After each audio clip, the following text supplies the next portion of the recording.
आज की रेसिपी बहुत ही क्लासिक रेसिपी है जिसे आप पूड़ी, पराठा, रोटी और चावल के साथ तो खाएंगे ही, और अगर आपको कटोरी भर के मिल जाए तो आप ऐसे ही खा जाएंगे। ये इतना स्वादिष्ट रेसिपी होता है।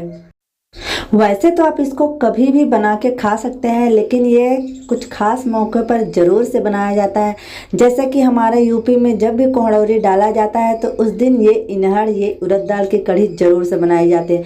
ये एक प्रथा है, एक प्रचलन है। कहा जाता है कि अगर आप उस दिन इनहर या कढ़ी नहीं बनाएंगे तो आपके घर सुंदर बहू या सुंदर दुल्हन नहीं आएगी।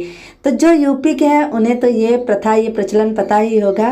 राधे राधे जी, बड़ों को मेरा प्रणाम और छोटों को मेरा स्नेह। Welcome to my cooking video. तो आज मेरे किचन में मैं बनाने जा रही हूँ इनहर, जो यूपी की बहुत ही फेमस रेसिपी है। बेसिकली उड़द दाल से बनाया जाता है। आप इसको उड़द की कढ़ी भी बोल सकते हैं। दादी नानी के ज़माने की ये रेसिपी है। बहुत अच्छा लगता है खाने में, बहुत ही पुरानी रेसिपी है। अगर कहें तो दादी नानी के ज़माने की भी ये रेसिपी है। तो कैसे बनाया जाता है, इसके लिए चलिए रेसिपी बनाना स्टार्ट करते हैं। जैसा कि मैंने आपको पहले ही बताया कि जब हमारे यहाँ कोहड़ौरी बनती है तो उस दिन ही इनहर बनाया जाता है, ज़रूर से बनाया जाता है। तो यहाँ मैंने उड़द दाल भिगोया हुआ था लगभग 1 kg। तो इसी से मैं इनहर बनाऊँगी। तो ये मैंने रात को भिगो दिया था, ओवरनाइट अच्छी तरीके से भीग गया है। वैसे आप उड़द दाल 1 से 2 घंटे के लिए भी गुनगुने पानी में भिगो देंगे तो बहुत ही आराम से ये फूल जाएगा। तो मैंने अच्छी तरीके से धुल के इसके सारे छिलके को निकाल के छान लिया है। पानी पूरी तरीके से वॉश करके ड्रेन कर दिया है। और अब मैं पानी डाल के मिक्सर जार में इसको पीसूँगी। तो जब भी आप उड़द दाल को पीसिएगा तो पानी की क्वांटिटी ज़्यादा मत रखिएगा, नहीं तो पेस्ट गीला हो जाएगा और फिर हमको इनहर के लिए उसकी पकौड़ी बनाने में दिक्कत होगी। तो इसी प्रोसेस से मैं सारे दाल को पीस लेती हूँ। और अगर आपको यूपी की फेमस कोहड़ौरी कैसे बनाई जाती है उसकी रेसिपी चाहिए तो मैं डिस्क्रिप्शन बॉक्स में भी मेंशन कर दूँगी और कार्ड्स में भी डाल दूँगी, आप लोग प्लीज़ चेक कर लीजिएगा। सारे दाल को मैंने पीस लिया है। तो यहाँ मैंने छिलके वाला दाल लिया था, आप चाहो तो बिना छिलके वाला भी दाल ले सकते हो। तो सारे उड़द दाल को मैंने पीस लिया और उसमें अब मैं हींग डाल रही हूँ। तो हींग जब भी आप लीजिएगा अच्छी क्वालिटी का लीजिएगा, और हींग की क्वालिटी पे डिपेंड करता है आपको कितना हींग डालना है। हींग डालने के बाद मैंने हाथ से इसको बहुत ही अच्छी तरीके से फेंट लिया। ये बिल्कुल ही हल्का एकदम लाइट वेट हो गया। तो अब मैं थोड़ा सा एक बाउल में निकाल लेती हूँ उड़द के पेस्ट को, और थोड़ा सा 1 कटोरी पानी में डालूँगी तो ये ऊपर आ जाएगा।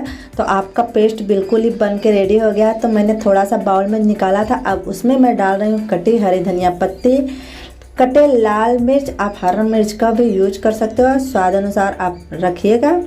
तो यहाँ मैं छोटे ग्रेडर की मदद से थोड़ा सा अदरक भी ग्रेड कर रही हूँ। ये ज़रूर से डालिएगा, बहुत ही अच्छा लगता है इनहर में। और अब मैं डाल रही हूँ आधा चम्मच तक गरम मसाला। तो सारे इंग्रेडिएंट्स को अच्छी तरीके से मिक्स कर लेंगे। अब ये हमारा रेडी हो गया। चैनल पे नए हैं तो याद से मुझे सब्सक्राइब कर लीजिए, बेल आइकन को याद से प्रेस कर दीजिएगा ताकि मेरी हर आने वाली वीडियो की नोटिफिकेशन आप तक पहुंचती रहे। और अगर फेसबुक पर देख रहे हैं तो याद से मुझे फॉलो कर लीजिए। इसके मसालों के लिए मैंने 1 चम्मच तक खड़ा धनिया, आधी चम्मच तक साबुत जीरा, आधी चम्मच तक साह जीरा, 1 बड़ी इलायची, 2 छोटी इलायची, लौंग, जावित्री, छबीला, तेज पत्ता और अदरक के कुछ टुकड़े, लहसुन और प्याज को लिया है। इन मसालों में आप कुछ मसालों को स्किप भी कर सकते हैं और मसालों को भी ऐड कर सकते हैं, लेकिन इन मसालों को डालेंगे तो आपका इनहर बहुत ही अच्छा बनकर रेडी होगा। एक मिक्सर के जार में मैंने सारे मसालों को डाल लिया। आधा चम्मच तक हल्दी डाल के 2 से 3 चम्मच तक पानी डाल करके मसाले को पीस कर रेडी कर लिया।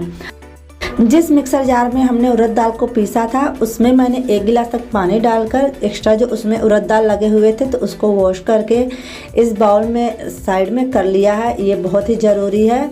अगर आप सिलबट्टे में पीसते हैं तो उसको भी आप धुल करके एक बाउल में सारा पानी रख लीजिएगा।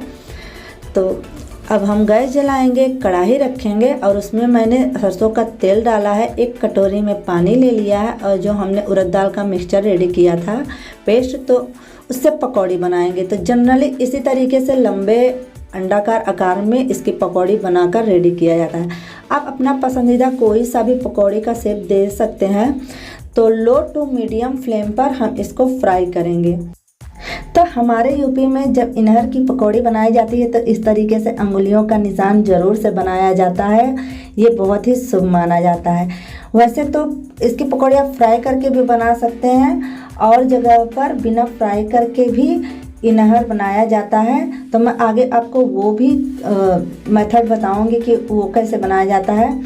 तो कुछ उड़द दाल की पकौड़ियों से मैंने पकौड़ी बनाकर उसको फ्राई कर लिया है और कुछ को मैंने ऐसे ही पेस्ट को रखा हुआ है। वो मैं आगे आपको बताऊंगी कि उसका क्या करना है, उसको कैसे मैं उसकी पकौड़ी बनाऊंगी।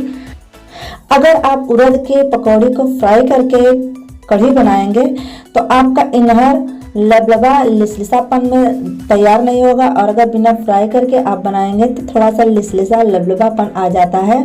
तो आपकी मर्जी, आपको जैसा पसंद हो आप पकौड़ी फ्राई करके बनाइए या बिना फ्राई करके। अब उसी कढ़ाई में थोड़ा सा तेल बचा हुआ था तो उसमें 1 चम्मच तक मैंने जीरा, 2 तेज़पत्ता डालकर पिसे हुए मसालों को डाल दिया। अब इसको अच्छी तरीके से भूनेंगे। तो प्रयागराज से कौन कौन है प्लीज़ मुझे कमेंट बॉक्स में आप लोग ज़रूर बताइएगा।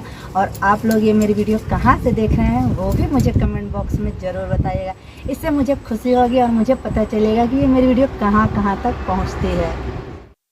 चुटकी भर हींग डाल रही हूँ। तो जब मैं तड़का लगाती हूँ तब हींग नहीं डालती हूँ, जब मसाला भूनती हूँ तब मैं हींग डालती हूँ। बहुत अच्छा फ्लेवर आता है। स्वाद अनुसार नमक, आधी चम्मच तक काश्मीरी पाउडर और आधी चम्मच तक मैंने धनिया पाउडर डाला है। सारे मसालों को अच्छी तरीके से तेल छोड़ने तक भून लूँगी। यहाँ जो उड़द दाल का पेस्ट मैंने बचा के रखा है, इसको अभी आगे क्या करूँगी वो मैं आपको बताऊँगी। मसालों ने बहुत ही अच्छी तरीके से तेल छोड़ दिया और बहुत ही अच्छी खुशबू आने लगी है। यहाँ जो उड़द दाल को मैंने धुल के पानी रखा हुआ था तो अब इसको डाल देंगे। पानी की मात्रा आप कम ज़्यादा कर सकते हो, एक्स्ट्रा पानी भी मिला सकते हो। वैसे ये जैसे पकती है गाढ़ी भी होती है और बहुत ही तेज़ी से उफान भी इसमें आता है, मतलब ऊपर आता है। तो सावधानी पूर्वक इसको बनाएंगे। उबाल अच्छी तरीके से आ गया है। अगर आपको ग्रेवी पतली लगे तो जो उड़द दाल का पेस्ट आप बना के रखी रहेंगी उसमें से 2 चम्मच तक निकाल के उसमें पानी मिक्स करके उसका आप पानी रेडी करके रख लीजिए ग्रेवी में डालने के लिए। तो बहुत ही अच्छी तरीके से ग्रेवी में थिकनेस आ जाएगी। अब मैंने जो उड़द का पेस्ट भिजा के रखा था उसके सेम उसी तरीके से अंडाकार में पकौड़ी बनाऊंगी। और ध्यान रखिएगा जब कभी भी आप इस तरीके से पकौड़ी डालिएगा तो ग्रेवी में बहुत ही अच्छी तरीके से उबाल आना ज़रूरी है, नहीं तो अंदर जाके पकौड़ियाँ टूट जाएंगी। और अगर खौलते पानी में डालेंगे ये तो तुरंत ही तैरने लगेगा। सारे पकौड़ी को बना के मैंने डाल दिया है। अब जो फ्राई किए थे वो पकौड़ी भी मैं साथ में डाल दे रही हूँ तो ये ग्रेवी में पक जाएगी। आप दोनों ही मेथड यूज कर सकते हैं, दोनों ही तरीके से पकौड़ियाँ बना सकते हैं। आपके घर में जैसा खाएं, जैसा पसंद करें। दोनों तरीके की बनी हुई कढ़ी बहुत ही अच्छा लगता है। तो बहुत ही अच्छी तरीके से ग्रेवी में उबाल आ गया है। इसको 10 से 11-12 मिनट तक लो फ्लेम पे पकने के लिए छोड़ देंगे। तो 10 से 12 मिनट के बाद इनहर बिल्कुल ही पक के रेडी हो गया है और बहुत ही अच्छा सा खुशबू आने लगा है। इनहर की पकौड़ी ग्रेवी को अच्छी तरीके से सोख करके ऊपर तरने लगी है। अब कटे हरे धनिए को डाल करके गैस बंद कर देंगे और 1 मिनट तक के लिए ढक देंगे। तो इससे कटे हरे धनिए का फ्लेवर और खुशबू सारे इनहर में आ जाएगा। आपके यहाँ अगर इस तरीके की ये रेसिपी उड़द दाल से बनती है तो आप लोग इसको किस नाम से बुलाते हैं प्लीज़ आप लोग मुझे कमेंट बॉक्स में ज़रूर बताइएगा। बहुत ही अच्छी सी खुशबू और ज़बरदस्त माउथ वाटने वाली हमारे उड़द दाल की इनहर, उड़द दाल की कढ़ी बनकर रेडी हो गया है। मेरी स्वर्गीय दादी माँ बिल्कुल इसी मेथड से ये उड़द दाल की कढ़ी इनहर बनवाती थी और हम लोग बचपन में बहुत ही खाते थे। बहुत ही स्वादिष्ट बनता है। मेजरमेंट का हिसाब देखा जाए तो उड़द दाल की क्वांटिटी आप अपने हिसाब से रखिए और मसालों में भी आप कम ज़्यादा कर सकते हो अपने घर के स्वाद के अनुसार। बाकी तरीका सेम टू सेम ऐसे ही बनता है। दादी नानी के ज़माने के बिल्कुल पारंपरिक तरीका है ये। चलिए अब इसकी प्लेटिंग भी कर लेते हैं। तो इसकी प्लेटिंग के लिए सिंपल सा मेथड है। आप किसी बाउल में इसको रख लीजिए या किसी थाली में पूड़ी, पराठा, रोटी और चावल के साथ किसी भी पसंदीदा व्यंजन के साथ आप इसको सर्व करिए, या आप इसको ऐसे बाउल में लेके ऐसे भी खा सकते हैं। स्पेशली ये इनहर चावल के साथ बहुत ही अच्छा लगता है।